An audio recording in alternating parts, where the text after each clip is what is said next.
Buenos días a todos. A ver si consigo esto. Enseguida estoy con vosotros, ¿eh? Listo. Buenos días, ¿qué tal? ¿Cómo estáis? ¿Todo bien? ¿Cuánta gente por todos lados? Qué guay eso. Me gusta. Bueno, antes de empezar a compartir, vamos a hacer una oración que os veo un poco nerviosos y empezamos con la prédica. Gracias, Señor, porque hoy podemos empezar a... Bueno, porque hoy celebramos, Señor, lo que significó la Semana Santa. Señor, gracias porque eso nos hizo entender que dependemos de tu gracia, Señor. Así que te pedimos que en esta mañana, Señor, tú te reveles a nuestro corazón. Y aunque hayamos escuchado esto, Señor, yo sé que tú cada día nos enseñas cosas nuevas y nos das una nueva porción de ti y de tu Espíritu. Así que eso es lo que pedimos como iglesia, Señor, que hables tú y te muevas tú. En el nombre de Jesús, amén. Amén. Me han dejado esto, así que puedo mover las manos lo que quiera. Esto está genial. Muy bien. Domingo de Ramos, el inicio de la Semana Santa. Ese es el título. ¿Me pones lo de la Semana Santa? Creo todos, bueno, si somos de tradición cristiana, seguramente lo hayamos escuchado, pero no está de más repasarlo. Domingo de Ramos es el primer domingo donde comenzamos a celebrar la Semana Santa. Y esta semana es muy importante en nuestra creencia, porque al final nuestra creencia se basa en lo que sucedió en estos 7 días. Entonces, aunque todos lo hemos visto, quería poner este diagrama, como lo queráis llamar, el calendario de la Semana Santa. Hoy comenzamos con Domingo de Ramos, luego celebramos Jueves Santo, Viernes Santo y, alerta spoiler, el domingo Jesús resucitó. Y esta semana es crucial porque al final toda nuestra creencia se basa en lo que sucedió en esta semana, que fue que Jesús llegó a esta tierra, que Jesús hizo lo que nosotros no podíamos para morir y traernos salvación. Así que es muy importante que tengamos esto en cuenta y que lo entendamos. Porque esto al final se trata del plan de redención que Dios llevó a cabo. Yo he escuchado muchas veces, no sé si vosotros también, eso de, es que el Dios del Antiguo Testamento y el Dios del Nuevo Testamento no son dos dioses, no celebramos un cambio de opinión de Dios. Lo que celebramos es que Dios quiso volver a acercarse a nosotros y en esta semana fue cuando lo llevó a cabo. No sé si alguna vez, o sea, bueno, si estáis casados o vais a casar, por lo que sea alguno,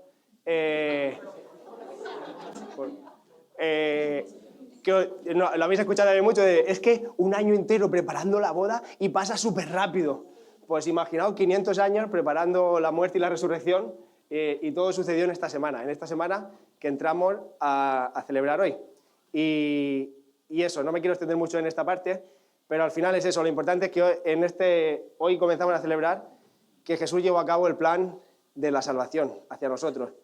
Dios nos creó, Dios nos amó y ante nuestra incapacidad de salvarnos a nosotros mismos, Él tuvo que intervenir y afortunadamente para nosotros lo hizo. Así que, Domingo de Ramos, quiero leer el texto, uno de los textos que relata la entrada triunfal de Jesús en Jerusalén. Así que si me acompañáis a Lucas 19, versículo 18 en adelante, yo lo leo, lo tengo aquí, si alguien quiere seguirme adelante y si no, pues yo lo leo. Dicho esto, Jesús siguió adelante, subiendo hacia Jerusalén. Cuando se acercó a Betfagé y a Betania, junto al monte llamado de los Olivos, envió a 2 de sus discípulos con este encargo: vayan a la aldea que tienen enfrente, y al entrar en ella encontrarán atado a un burrito en el que nadie se ha montado. Desátenlo y tráiganlo aquí. Y si alguien pregunta, ¿por qué lo desatan?, díganle, el Señor lo necesitan. Fueron, lo encontraron tal cual Él les había dicho, y cuando estaban desatando al burrito, los dueños le preguntaron, ¿por qué desatan al burrito? El Señor lo necesita, contestaron.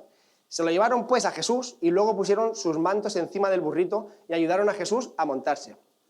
A medida que avanzaba, la gente tendía sus mantos sobre el camino. Al acercarse Él a la bajada del monte de los Olivos, todos los discípulos se entusiasmaron y comenzaron a alabar a Dios por tantos milagros que habían visto. Gritaban, bendito el Rey que viene en el nombre del Señor, paz en el cielo y gloria en las alturas. Algunos de los fariseos que estaban entre la gente reclamaron a Jesús, diciendo, Maestro, reprende a tus discípulos. Pero Él respondió, les aseguro que si ellos callan, gritarán las piedras. Este texto es muy significativo, quiero dar un poquito de contexto del texto, para que lo entendamos todos un poco. Este es uno de los pocos relatos que se encuentran en los 4 evangelios. No sé si todos somos conocedores de esto, pero los evangelios fueron escritos, Mateo, Marcos, Lucas, Juan, a públicos totalmente diferentes, por lo que cada uno daba un énfasis diferente. Si yo escribo a una persona que le interesa la cocina, voy a hablar mucho de la cocina y poco de los platos que se usan, pero si yo le escribo a un fabricante de porcelana, le voy a explicar mucho los platos que se usan y poco de la comida. Pues esto es muy curioso porque que un texto se encontrase en los 4 evangelios significaba que tenía la importancia y la relevancia suficiente como para que todos los públicos que iban a escuchar eso estuviesen informados de lo que se estaba explicando. Y este es uno de los pocos que se encuentra en los 4 evangelios. Lo siguiente es que esto es conocido como la entrada triunfal. La entrada triunfal a Jerusalén fue el primer momento en el que Dios se reconocía como Mesías y que Él era la encarnación de todas las profecías que se habían hecho de Jesús, del Mesías y de la salvación hasta ese momento. Aunque la gente no era consciente de que esto era así, pero Jesús sí lo sabía. Otra cosa interesante es que varios pasajes del Antiguo Testamento profetizaron de este momento. Y si te paras a mirar todos los profetas mayores y menores que nos explicó el Joria, donde esté allí, la semana pasada, casi todos los profetas hablan de Jesús, hablan de la segunda gloria, la reconstrucción del templo, y obviamente eso se consuma con la figura de Jesús, pero hay pasajes como Daniel 9:24, Zacarías 9:9 y alguno más, pero creo que estos eran los que más se referían a esto, que hablan de este momento en concreto, de Jesús entrando a Jerusalén. Es decir, no hablan de Jesús, de lo que va a suceder, de la salvación, hablan del momento en el que Jesús entraba a Jerusalén de manera triunfal a convertirse en rey. Y lo último que quiero remarcar es que Jesús es aclamado como rey a su entrada en Jerusalén. Y cuando yo leo esto, a mí me suena, digo, no me cuadra que la gente lo aclamase para entrar y saliese muerto. No me cuadra. 5 días, eso, ahí pasó algo raro. La cosa es que primero no sabían que él era el Mesías, no lo entendían. Y luego que lo que esperaban del Mesías era un rey salvador que lo que iniciase fuese una revolución contra Roma. Y esto no sucedió así. Ahora vamos a ver que Dios es un Dios de paz. Entonces, ¿qué pasó? Que los mismos, bueno, no los mismos, todos no fueron, pero incluso algunos de los discípulos que negaron a Jesús no gritaron crucifícalo, pero mucha de la multitud que lo aclamó como rey al entrar gritaban crucifícalo cuando pusieron a Barrabás y a Jesús. Entonces, con un poco de todo este contexto, seguimos hacia adelante. ¿Dónde está el Alfredo? ¿Estoy hablando lento, Alfredo? ¿Todo bien? Estoy aquí controlando. Ahí, gracias. Que la última vez me dijo que apagase la metralleta. Bueno, acercándonos un poco a este texto, entiendo que si hemos decidido seguir a Jesús es porque hemos entendido la importancia y el significado de este texto. Y muchas veces, no sé si a vosotros os pasa cuando tenéis que explicar algo, yo siempre intento como buscar esa vuelta de rosca, ¿no? Esa, ¡guau!, menuda revelación. Y creo que la Semana Santa ya se explica sola, que lo que tenemos que hacer hoy es recordar y llegar al texto con una actitud de recordar, entender y profundizar. Porque al final siempre vamos a tener que seguir buscando la revelación de Dios en nuestra vida. Esto es algo, si eres cristiano, constantemente vamos a tener que seguir pidiendo a Dios por revelación en nuestra vida. Entonces, llegar a este texto de esta forma, de querer recordar, entender y profundizar, creo que es la manera correcta, siempre y más concretamente en esta semana que celebramos. Así que lo primero y más importante que yo veo al acercarme al relato que acabamos de leer es que Dios meditó, planeó, diseñó, premeditó, visualizó este momento. Él sabía lo que iba a suceder. Desde la profecía que os he dicho de Daniel 9 hasta que Jesús entra a Jerusalén, pasaron más de 500 años. Yo no sé lo que me voy a poner mañana en el trabajo y voy en uniforme. O sea, pasaron más de 500 años de una cosa a la otra. Es suficiente premeditación. Pero no solo de la profecía de este momento, sino que esta semana en mi devocional estaba leyendo el Génesis y en Génesis 49:10 dice: el cetro no se apartará de Judá, ni de entre sus pies el bastón de mando, que fue la tribu de la que descendía Jesús. Dice, hasta que llegue el verdadero rey que fue Jesús. Judá amarrará su asno a la vid y la cría de su asno a la mejor cepa. Y ahora veremos el significado del asno. Y lavará la ropa en vino, su manto en sangre de uvas. El caso es que yo leo esto y lo primero que pensé fue: qué grande eres, Padre. Porque desde el Génesis, desde la formación de Israel como nación, es decir, esto es los hijos de Jacob, es la formación de la nación de Israel como tal. Desde ese momento, Dios ya estaba profetizándonos lo que iba a pasar. Y Él ya lo pensó y Él ya lo premeditó. No solo eso, sino que lo visualizó. Y a mí esto no me entra en la cabeza. No me entra en la cabeza porque yo soy una persona extremadamente desorganizada. Me cuesta mucho planificarme. Entonces, no me cuadra, es decir, lo que os he dicho de mañana, pues quizá broma porque llevo uniforme, pero la semana que viene no me preguntéis, preguntadle a mi mujer que lleva nuestra agenda mejor. Entonces, no me cuadra cómo una persona puede estar 1000 años... No, voy a mirar para allí. No me cuadra cómo una persona puede estar 1000 años diseñando algo y que él sepa lo que va a pasar y que pase.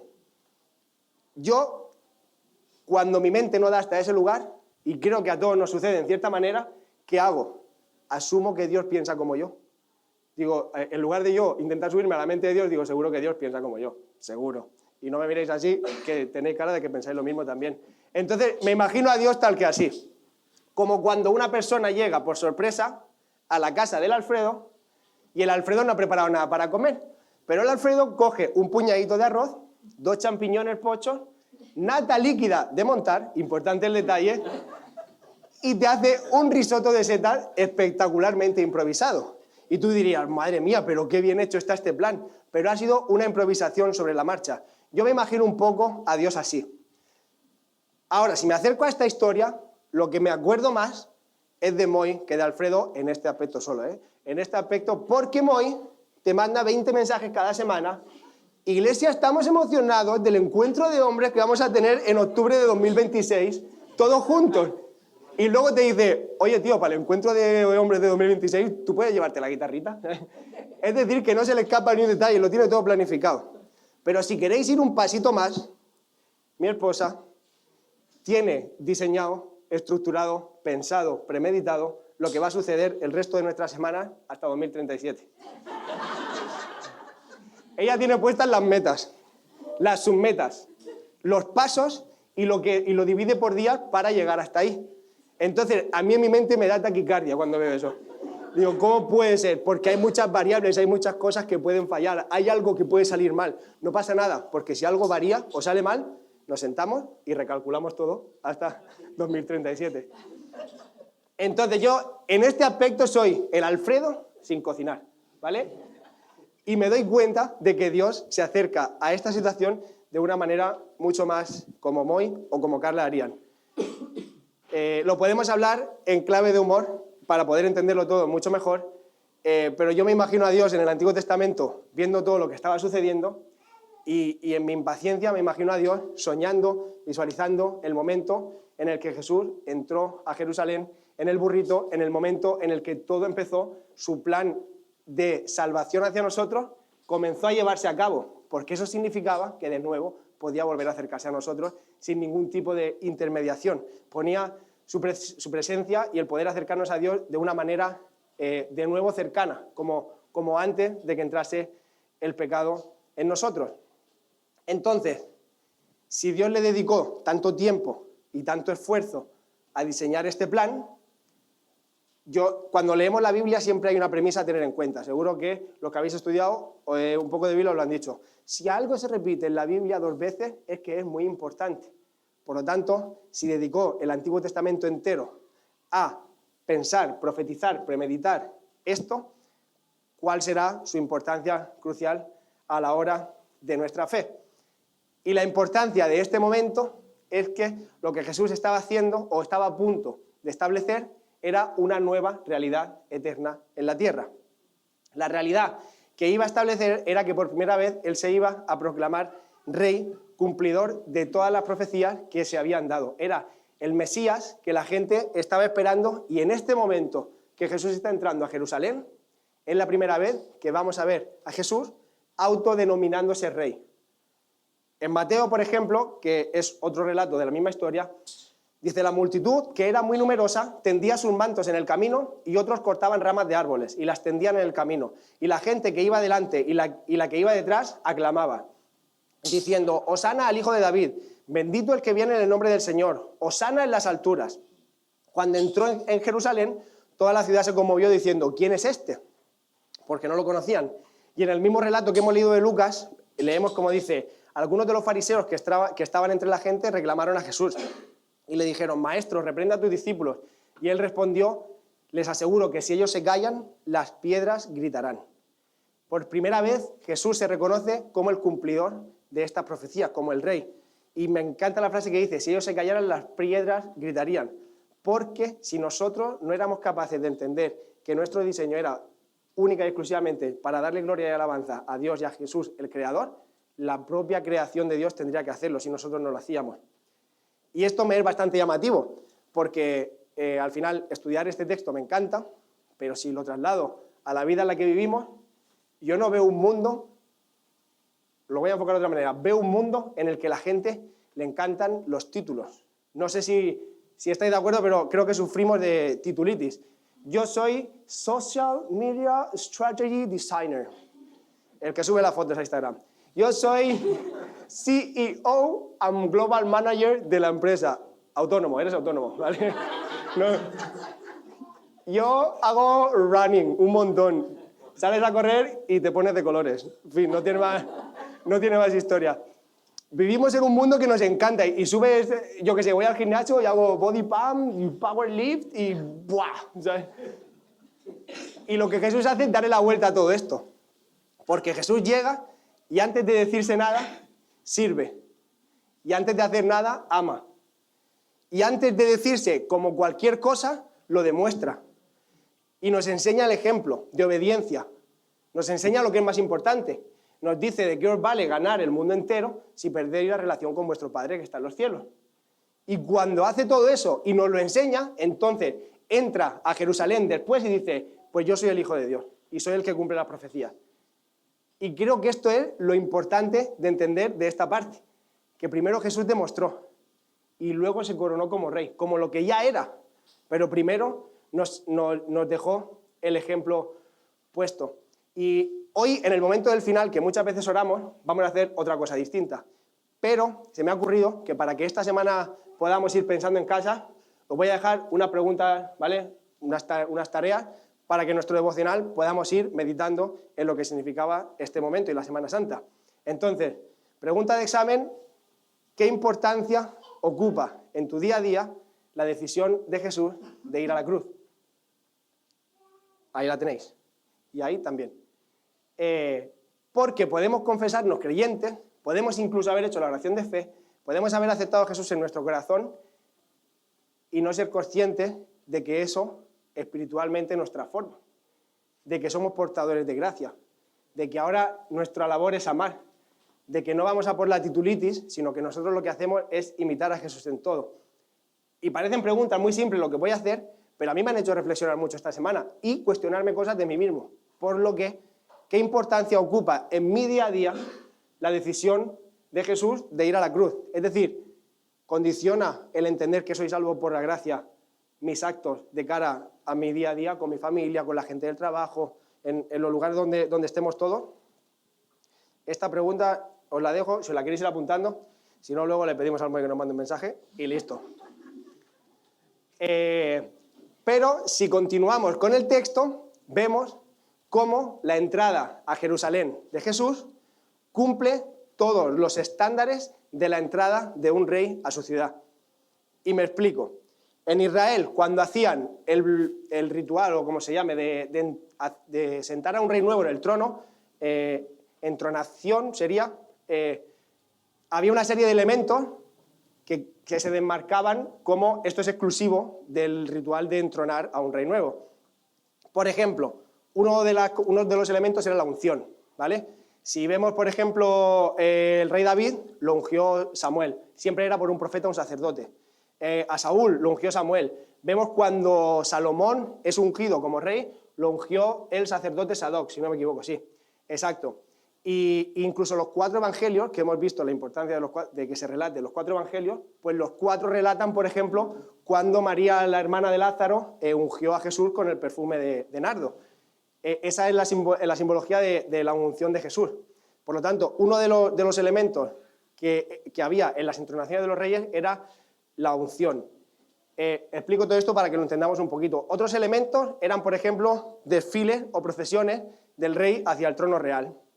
El rey entraba le tendían mantos muchas veces, le aclamaban, le gritaban, y el rey llegaba al final del desfile, era como cuando el Barça gana la Liga y llega al Camp Nou, pues eso, era llegar al trono y sentarse allí como rey. Era la culminación del desfile.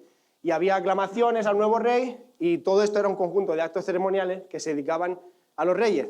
El punto es que todo esto se realizaba con la finalidad de establecer legitimidad de ese monarca, de ese nuevo rey. Es decir, entregar toda la autoridad al nuevo rey que ese nuevo rey se merecía. Y entonces podemos ver la similitud de todos estos actos que he nombrado con la entrada de Jesús en Jerusalén. Esta pregunta es retórica, no la apuntéis, ¿vale? Pero podemos ver cómo la entrada de Jesús cumple con todos los patrones que cumplía la entrada de cualquier otro rey.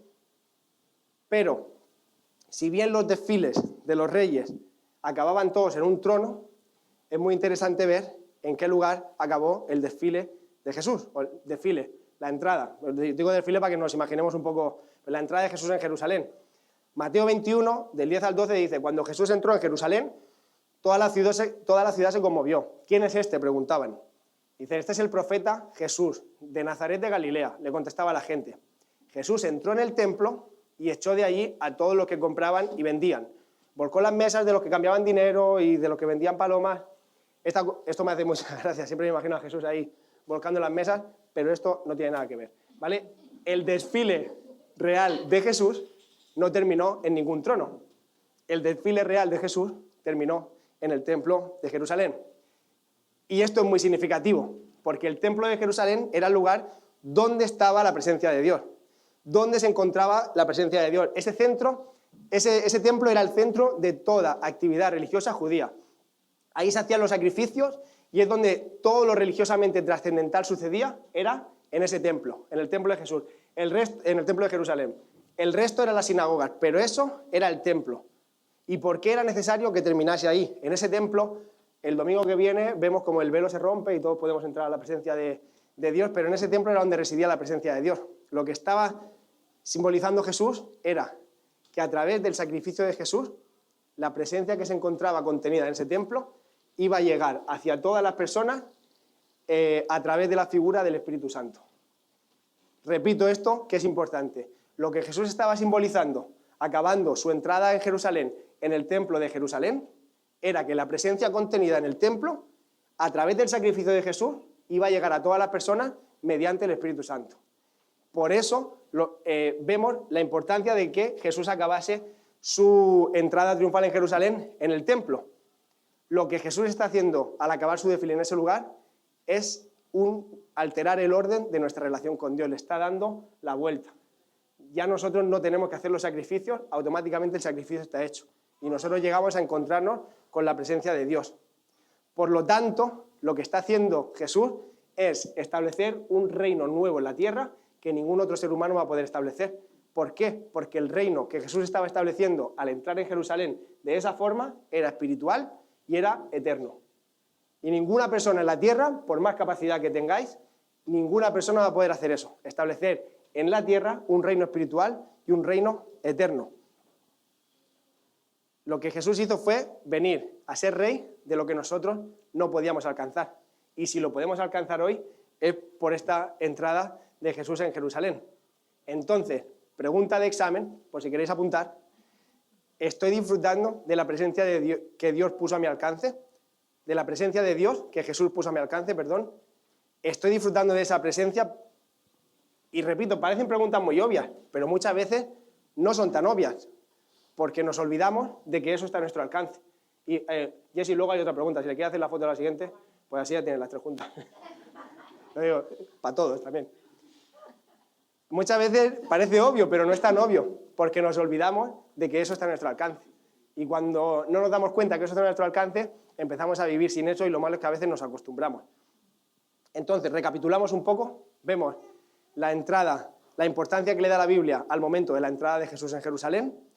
Vemos que es Jesús, que es Dios, Jesús, el que trazó ese plan y lo premeditó para llevarlo a cabo. Y vemos cómo Jesús se autoproclama rey de un reino espiritual y un reino eterno.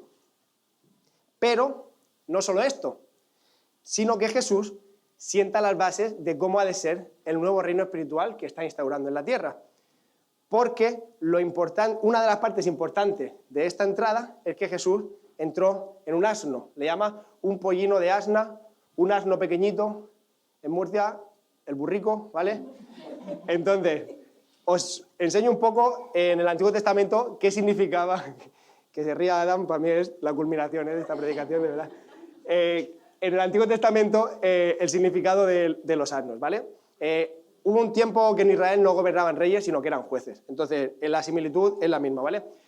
En Jueces 10, hay más ejemplos en Jueces, he cogido este porque lo enseño así.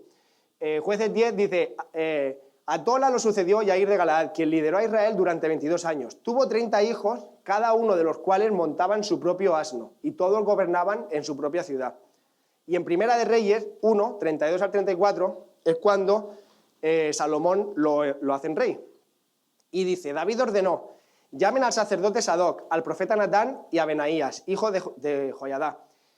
Cuando los tres se presentaron ante el rey, este les dijo, tomen con ustedes a los funcionarios de la corte, monten a mi hijo Salomón en mi propia mula y bajen con él a Gijón, para que el sacerdote Sadoc, el profeta, al final acaba siendo rey Salomón. Lo importante es que David dijo, monten a Salomón en mi propia mula. Hay más ejemplos, sobre todo en el libro de los Jueces, lo menciona varias veces. Primero vemos que el hecho de entrar sentado en un asno, en la cultura judía, era algo que se asociaba automáticamente con reyes. Podemos pensar, qué humilde Jesús, qué majo Jesús, que entró en burro. Y te imaginas un rey, tú te imaginas caballo, ¿no? Potencia, ahí guay. Y piensas, sí, Jesús fue majo y fue humilde, pero no es lo que simbolizaba ese burro o ese asno, que Jesús fuese majo y humilde. Lo que estaba haciendo Jesús era otra manera de enseñar al mundo que él entraba como rey a ese lugar. No entraba, que también entró manso y humilde, pero en ese momento estaba tomando la posesión que era suya. Dice, en Mateo 21, en el relato de Mateo dice, esto sucedió para que se cumpliera lo dicho por el profeta. Digan a la hija de Sión, mira, tu rey viene hacia ti, manso, humilde, victorioso, montado en un burro, cría de bestia de carga. Esto que os he mencionado aquí fue profetizado en el libro de Zacarías, que Jesús debería entrar sentado en la cría de asna. Y esto es interesante, me llamó mucho la atención porque leyendo el ejemplo de Salomón, de la misma forma que el reinado de Salomón simbolizó la paz a Israel después del reinado de guerra del rey David, lo que Jesús estaba haciendo era traer una paz a este mundo que el mundo aún no conocía. Y es una paz mucho más, en un significado mucho más profundo y mucho más amplio de lo que sucedió anteriormente con el reino cuando Salomón fue coronado rey. Porque Jesús entró manso, humilde, reconociéndose rey y siendo portador de paz, para que en él hallemos paz. Y lo que hablábamos antes, de que al final entender esto es muy guay, pero cómo esto tiene efecto en mi vida. En mi día a día, al final, a mí, ¿en qué me influye? Y aquí viene otra pregunta de examen, y esta ya es la última, si quiero hacer la foto y ahora sí. ¿Qué tiempo dedico a encontrar la paz que Jesús me vino a traer? Y esto es interesante porque pensando en mí, pero pensando en todos, es importante entender que la paz que trajo Jesús cobra un significado más profundo cuando entiendo que no depende de lo que pase afuera, que depende de lo que pase dentro, depende de lo que pase en mí, depende de mis decisiones de buscar esa paz, de mi corazón, de buscar esa paz. La paz que trajo Jesús no depende de lo que esté sucediendo afuera. Y a la vez vivimos en un mundo rodeado de ajetreos, de cosas, bueno, yo todavía no soy padre, pero hijos, ajetreos, arriba y abajo. Oye, Aidan, hazme caso, digo Aidan por lo que sea, pero podría ser cualquier otro. Ideologías que hay hoy en día para los niños en la escuela, situaciones cotidianas que tienen la capacidad, muchas veces, no tienen la capacidad de robarnos la paz, tienen la capacidad de distraer nuestra atención de la paz que tenemos. Creo que es la manera correcta de expresarlo. Los que somos autónomos, por ejemplo, y ves que hay que pagar, madre mía, y esto, y horas de trabajo, y ahora me falla, y ahora tengo que no sé qué, y ahora un montón de cosas que tienen la capacidad de distraer nuestra atención de la verdadera paz. Y vemos cómo esas situaciones muchas veces llegan a conseguir que nuestra paz desaparezca. Adolescentes, gente que está estudiando, que vais al cole, que escucháis un montón de cosas. Es que mi amigo me ha dicho que no sea cristiano, que sea cristiane, que no me ponga etiquetas, que no me defina. Es verdad, porque llegas a tu casa con la cabeza así y al final te está robando la paz. Y es que hay una paz establecida en el reino de Dios a través de Jesús que podemos buscar, porque Jesús se encargó de que se quedase a nuestra completa disposición. Hay una canción que os la recomiendo, se llama Príncipe de Paz. A mí esta semana me ha ido súper guay. El coro dice: tú eres mi paz, no como el mundo la da. En ti puedo descansar, tú eres mi príncipe de paz. Así que amén a esto. Amén a que seamos capaces de enfocar nuestra atención donde está la paz. Por más situaciones que haya, que las hay. Si las hay, a patadas. Pero me gustaría terminar comentando una cosilla más. Esta frase siempre me hace mucha gracia porque aproximadamente 0 de cada 10 predicadores terminan cuando dicen que van a terminar. Pero yo confío en mí, ¿vale? Si continuamos leyendo en Lucas 19, hemos terminado en el 40. Y en el 41 continúa describiendo la entrada y dice: cuando se acercaba a Jerusalén, Jesús vio la ciudad y lloró por ella. Y dijo: cómo quisiera que hoy supieras lo que te puede traer paz, pero ahora está oculto a tus ojos. Te sobrevendrán días en que tus enemigos levantarán un muro, te rodearán, te encerrarán por todos lados, te derribarán a ti y a tus hijos, pero no a tus hijos dentro de tus murallas. No dejarán piedra sobre piedra porque no conociste el tiempo en el que Dios vino a salvarte. Y aunque este texto es un poco llamativo por la manera en la que lo expresa, es fácil que si no leemos con detenimiento no nos demos cuenta de que Jesús llora por un profundo dolor en su corazón. E igual que pasó con lo del burrito, hay muchos detalles que nos iluminan mucho acerca de esta historia. Y Jesús, yo podría pensar leyendo esto perfectamente, que Jesús lloraba porque al final le venía una semana donde le iban a torturar. Iban a estar 2 días enteros torturándolo. Era un momento difícil. Dice la Biblia que antes de ir a morir, de la preocupación que tenía, sudó sangre. Y es fácil pensar que el dolor que le preocupaba a Jesús era ese. Pero Jesús no estaba diciendo eso aquí. Lo que está diciendo es: yo voy a entregar mi propia vida, y lo que le pasaba a la gente de Jerusalén era: está entrando el Salvador por vuestras puertas y muchos de vosotros no vais a dar cuenta. Y lo que Jesús está diciendo es: yo vengo a dar la vida por esta gente y no se han dado cuenta de que lo que está entrando delante es la salvación a sus casas, por lo tanto la van a rechazar. Y esto me recuerda a la historia de Oseas, que también la mencionó el Joria la semana pasada. No sé si recordáis la historia de Oseas, un profeta menor, y es un profeta que Dios le da amor por una mujer que era entregada, lo tengo aquí, era una mujer fornicaria entregada a sus pasiones, es decir, una prostituta, se llamaba Gomer. Y lo que hace Dios con Oseas es que le da amor para amar a esa mujer. Se casa con ella, deja las pasiones, deja de ser fornicaria, pero dice la Biblia que esta mujer constantemente volvía a su antigua vida, volvía a sus pasiones. Y volvía a Oseas, la buscaba, la sacaba, y esta historia se repite varias veces, ¿no? Y lo que tiene valor de esta historia es que a Oseas no le importó en ningún momento cuántas veces ella no entendiera su valor, cuántas veces no entendiese esa mujer que eso era dañino para ella, cuántas veces no entendiese que Dios le daba algo mucho mejor que lo que ella estaba escogiendo. A Oseas no le importó, simplemente demostró amor. ¿Y por qué lo relaciono? Porque muchas veces yo me siento identificado con esa mujer. Porque Jesús viene, lo pone todo a nuestra disposición y no nos damos cuenta de que lo tenemos. Y eso es lo que hizo a Jesús llorar en su entrada a Jerusalén. Iba a ser rey, iba a culminar el momento de salvación. Un montón de tiempo, todo el Antiguo Testamento, diseñando el plan de salvación. Estaba entrando, iba a consumarse, se iba a proclamar rey, y a Jesús le duele que la gente no iba a aceptar esa salvación, porque lo que le importaba a Jesús era la gente. No era el burro, no era el trono, no era el templo. Era que la gente entendiese que la salvación venía a través de él, porque no hay otro camino. Porque Jesús es el camino, la verdad y la vida. Y si la gente no entendía que el camino era ese, no iban a llegar hacia la salvación. Y esa era la preocupación de Jesús en ese momento, que la gente pudiese entender gritadme, no le dolía el dolor. Yo no creo que haya situación que pudiera sobrecoger el corazón de Jesús, que le gritasen, que le insultasen, que le escupiesen, ni siquiera que le torturasen, que le rompiesen huesos. Yo no creo que eso pudiera conseguir sobrecoger el corazón de Jesús. Lo que sí lo consiguió es que a la gente le iba a pasar la salvación por delante, que no la aceptasen.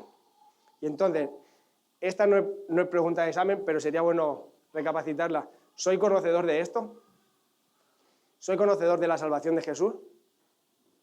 Y sí, soy conocedor, medito en eso, porque hay mucha gente a nuestro alrededor que seguramente no lo sea. Y creo que como iglesia necesitamos entender que lo que sobrecogió el corazón de Jesús fue esto, que la gente viese la salvación pasar y no la quisiese. Porque ahí es cuando Jesús no podía hacer nada, cuando la gente decidía no acogerse a esa salvación. Y hasta aquí nuestro repaso a la entrada triunfal. Me gustaría hacer una oración y voy a dar paso a Moy porque vamos a tener un momento bastante bonito e íntimo con Dios. Pero Señor, te damos gracias porque al final tú decidiste entrar a Jerusalén y tú decidiste ir hasta las últimas consecuencias, Señor, y